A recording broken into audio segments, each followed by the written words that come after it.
Hi everyone. Welcome back to English Fab, where learning English is practical, useful, and fab.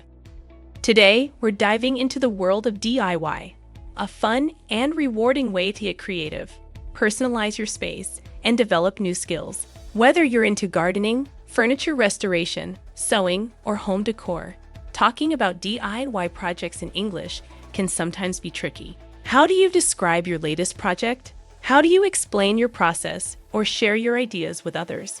In this lesson, we'll cover a natural conversation about DIY, break it down with key phrases, useful vocabulary, and share some practical tips to help you express yourself confidently in English. If you find English difficult, don't worry. You can translate the subtitles into English and your own language like this. Check the description below for extra details. Are you ready? Let's get started.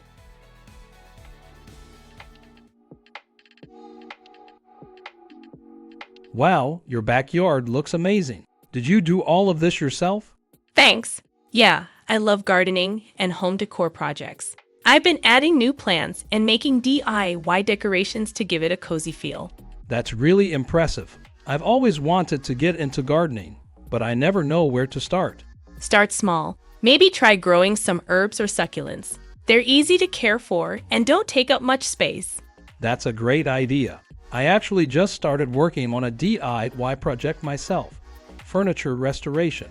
Oh, that's awesome. What are you working on? I found an old wooden chair at a thrift store, and I'm sanding it down and repainting it. I want to give it a vintage look. That sounds like fun. Upcycling old furniture is such a great way to give things a new life. Exactly. Plus, it's a lot cheaper than buying new furniture. Do you do any other DIY projects? Yeah, I love sewing and knitting. I recently made some cushion covers for my living room. No way. You made those yourself. They look professionally done. Thanks. It's easier than you think. I followed a simple tutorial online. Do you do any DIY projects for your home? I've tried some basic carpentry. I built a small bookshelf last year, but it wasn't perfect. That's still impressive. DIY projects don't have to be perfect. They just need to be useful and personal. That's true. I've also been thinking of trying candle making. I love the idea of making my own scented candles.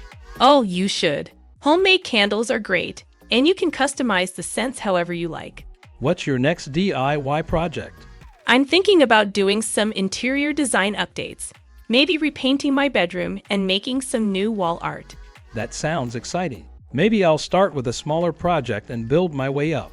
That's the best way to do it. DIY is all about creativity, patience, and having fun.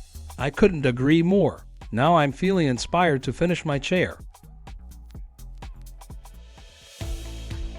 And that's a wrap for today's lesson on talking about DIY projects in English. We explored how to describe creative projects, explain processes, and share ideas confidently. Whether you enjoy home decor, furniture restoration, or candle making, knowing how to express your DIY skills in English helps you connect with others who share the same passion. Let's quickly review what we covered today. What we talked about: a natural conversation about different DIY hobbies, including gardening, sewing, and carpentry.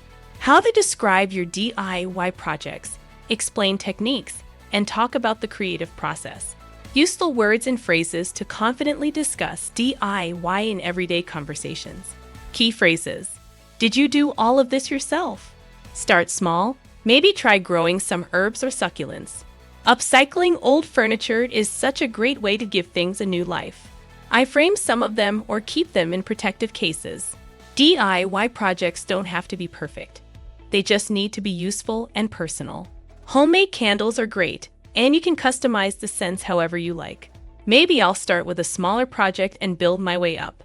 Talking about DIY projects in English allows you to share your creativity, explain your ideas, and connect with other DIY enthusiasts.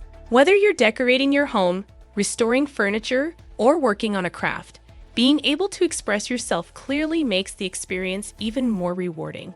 Try describing a project you're working on, explaining a technique you've learned, or asking for advice on a DIY challenge.